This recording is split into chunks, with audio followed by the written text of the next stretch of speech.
Types of aggregate for civil construction as per IS 456/2000। Actual में यदि आप देखेंगे तो टाइप्स ऑफ एग्रीगेट्स जो है ना, based on whether this is natural और आर्टिफिशियल, इसके ऊपर क्लासीफाई करते हैं। उसके बेस्ड ऑन शेप्स क्लासीफाई करते हैं कि फ्लैकी है, राउंडेड है और स्क्वायर है।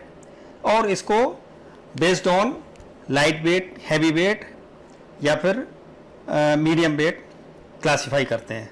अलग अलग तरीके हैं क्लासिफिकेशन के, लेकिन हम देखते हैं कि एज पर IS 456/2000 में क्लासिफिकेशन के कौन से तरीके दिए गए हैं और उसको कैसे एग्रीगेट को क्लासिफाई किया गया है कोड में, वो हम एज पर कोड देखते हैं। स्वागत है आपका civil made simple for you में। देखिए, टाइप्स ऑफ एग्रीगेट एज पर IS कोड 456। सबसे पहले एज पर IS कोड 456 में एज पर IS 383 क्लासिफिकेशन दिया है कि natural aggregates derived from river beds, rocks, boulders etcetera. ये एज पर IS 383 के दिए गए हैं कि जो भी नेचुरल एग्रीगेट होगा, चाहे वो रिवर्स के बेड से मिले, चाहे रॉक से मिले, चट्टानों से मिले, चाहे बोल्डर से मिले, ये सारे के सारे एग्रीगेट्स को एज पर IS 383 में क्लासिफाई किया गया है।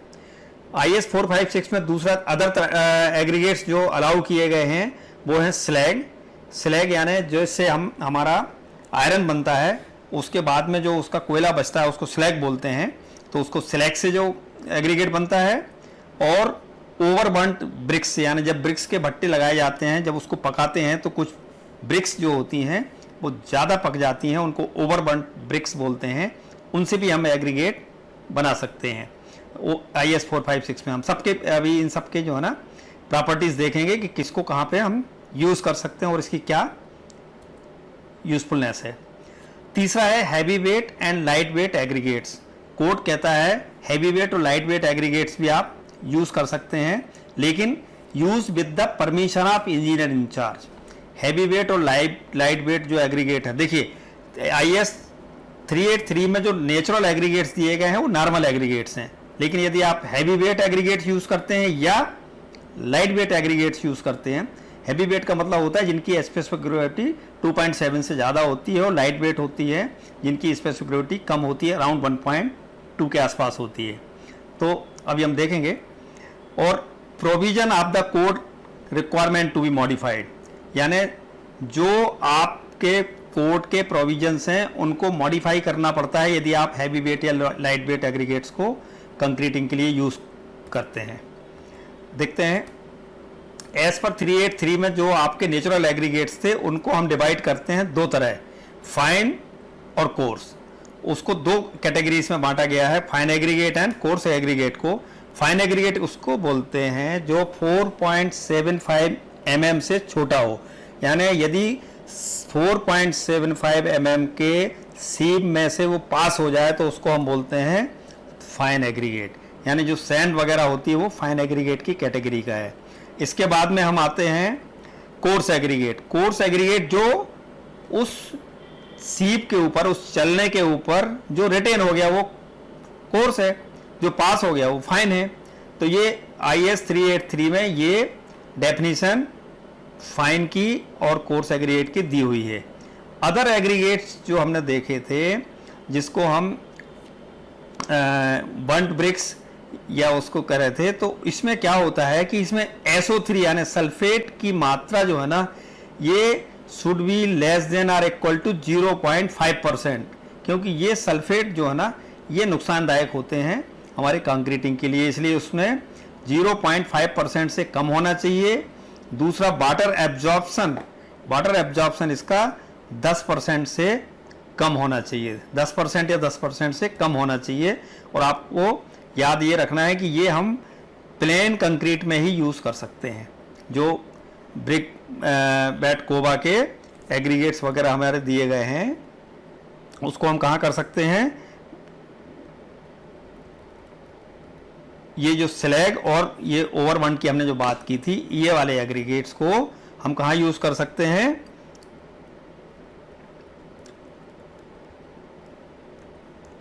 प्लेन कंक्रीट के लिए। अब हम बात करते हैं इसकी heavy and light weight aggregates की। Heavy and light weight aggregates क्या होता है कि ये ब्लोटेड क्ले एग्रीगेट्स, यानी क्ले क्या होती है, एक प्रकार की क्ले होती है, उसको जैसे दिए पकाते हैं उस तरह से पका के वो फूल जाती है, एक्सपेंड होती है, तो उसको ब्लोटेड क्ले बोलते हैं। इसका एक अलग यूज है कहीं प्लांटेशन या दूसरे कामों में। लेकिन यदि इस एग्रीगेट को आप ऐसे कंक्रीट में यूज करते हैं, नॉर्मली क्या होता है कि आपको लाइट वेट एग्रीगेट हम टेरेस के ऊपर यूज करते हैं जिसमें हमें हीट प्रोटेक्शन के लिए ज़रूरत पड़ती है, या फोम कंक्रीटिंग की जगह यदि ब्लोटेड क्ले एग्रीगेट्स को हम यूज़ करते हैं कंक्रीट में तो उसको हम यूज़ कर सकते। इसी तरह से सिंटर्ड फ्लाई ऐश, यानी जो फ्लाई ऐश जब हम कोयला जलाते हैं तो उसके जो कोयला जो जला हुआ कोयला बचता है उसके टुकड़े रहते हैं, उसको सिंटर्ड फ्लाई ऐश एग्रीगेट बोलते हैं। उसको भी हम ऐसे कंक्रीट की एग्रीगेट यूज़ कर सकते हैं, लेकिन इसको करने की कंडीशंस हैं। अभी वो कंडीशंस क्या है वो हम देखते हैं कि उसको हम इंजीनियर इंचार्ज की परमिशन के बिना यूज़ नहीं कर सकते हैं और उसको प्लेन कंक्रीट में ही हम यूज़ कर सकते हैं, आरसीसी वगैरह में यूज़ नहीं कर सकते हैं। और दूसरा कोड क्या रिकमेंड करता है साइज ऑफ एग्रीगेट के बारे में कि size of the aggregate should be as large as possible, यानी जितनी बड़ी से बड़ी साइज ऑफ एग्रीगेट होगी उतना ही अच्छा होगा। क्यों बोलता है ये कोड ऐसा? इसलिए बोलता है ये कि जितना हम ज़्यादा बड़ा एग्रीगेट की साइज होगी उसका सरफेस एरिया उतना ही कम होगा, तो उसमें जो स्लरी आप सीमेंट एंड सैंड है, फाइन मटेरियल्स हैं, वो हमें कम ज़रूरत पड़ेगी, तो इसकी बॉन्डिंग बेटर होती है, स्ट्रेंथ बेहतर मिलती है क्योंकि उसके बॉइड्स कम होते हैं। तो और दूसरा क्या है, should be size of the aggregate कितना होना चाहिए, should be less then 1/4 minimum thickness of the member, यानी यदि मेंबर की थिकनेस मान लीजिए किसी बीम की थिकनेस 200 mm है तो 1/4 से कम होना चाहिए। कितना होना चाहिए, यानी 50 mm या उससे कम होना चाहिए maximum size of the aggregate की। हालांकि नॉर्मली हम लोग 20 mm यूज़ करते हैं, लेकिन कहीं कहीं इसका ज़रूरत पड़ता है। नेक्स्ट है all reinforcement should be surrounded and fill all the corners, यानी जो एग्रीगेट की साइज ऐसी होनी चाहिए कि सारा रीइंफोर्समेंट उससे सराउंड कर जाए, यानी उसको कवर कर ले। ऐसा ना हो कि रीइंफोर्समेंट ही कवर ना करे, इतनी बड़ी साइज आप यूज़ कर रहे हो तो आपका आरसीसी सक्सेसफुल नहीं होगा। उसके अलावा है आपका साइज ऑफ द एग्रीगेट में फोर्थ है 20 mm nominal size is mostly suitable. Code ये बोलता है कि 20 mm साइज का एग्रीगेट यदि आप यूज़ करोगे तो ये सुटेबल होता है। नेक्स्ट है 40 mm और more may be use provided no restriction to flow of concrete in the member, यानी यदि ऐसा है कि यदि मेंबर बड़ी साइज का है और इजीली यदि उसमें कंक्रीट का फ्लो हो सकता है तो 40 mm या उससे बड़ी साइज भी यूज़ की जा सकती है, लेकिन उसमें आपको देखना होगा कि ये कंक्रीट उससे प्रॉपरली फ्लो हो जाए।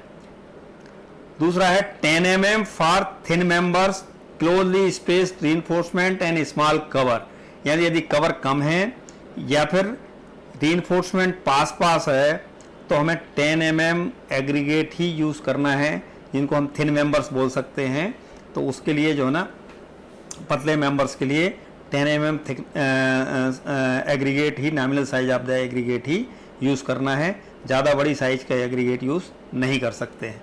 नेक्स्ट है आपका कि साइज ऑफ द एग्रीगेट में कि plums larger than 160 mm not more than 20%, यानी प्लम्स यानी ये होते हैं कि बड़े बड़े जो एग्रीगेट होते हैं, जब मास कंक्रीटिंग होती है डैम्स की या बड़े बड़े पियर्स की, तो उसमें क्या करते हैं बेल्स की, तो 160 mm तक की साइज का एग्रीगेट यूज़ कर सकते हैं, बोल्डर्स जिसको बोलते हैं हम।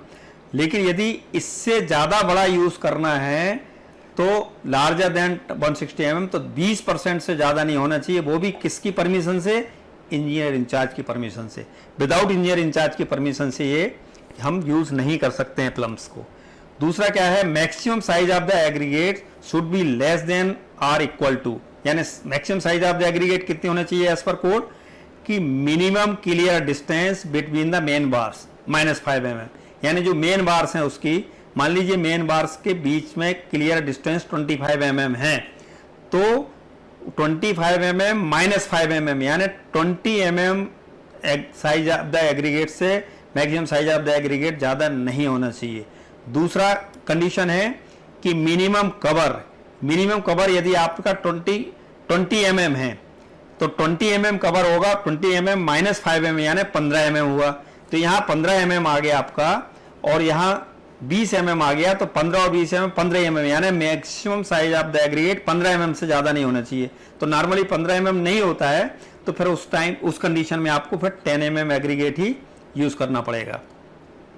तो विच एवर इज लेस, ये कंडीशन है तो आपके maximum size of the aggregate की, ये एज पर कोड आपको याद रखना है।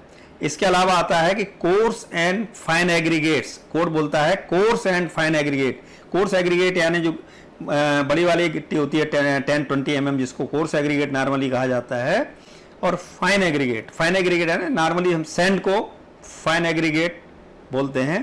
तो coarse and fine aggregate shall be based separately. इसका मतलब क्या है? इसका मतलब ये है कि जब उसको हम तोलेंगे तो उनको अलग अलग तोलेंगे। ऐसा नहीं कह सकते हैं कि कोर्स एग्रीगेट और फाइन एग्रीगेट को आप एक साथ मिला दें और फिर तोलें, वो कोड रिकमेंड नहीं करता है। कोड का रिकमेंडेशन ये है कि दोनों को अलग अलग आप बैच करो यानी तोलो। ऑल इन एग्रीगेट किसको बोलते हैं? ऑल इन एग्रीगेट का मतलब होता है कोर्स एंड फाइन एग्रीगेट को आपने कंबाइन कर दिया।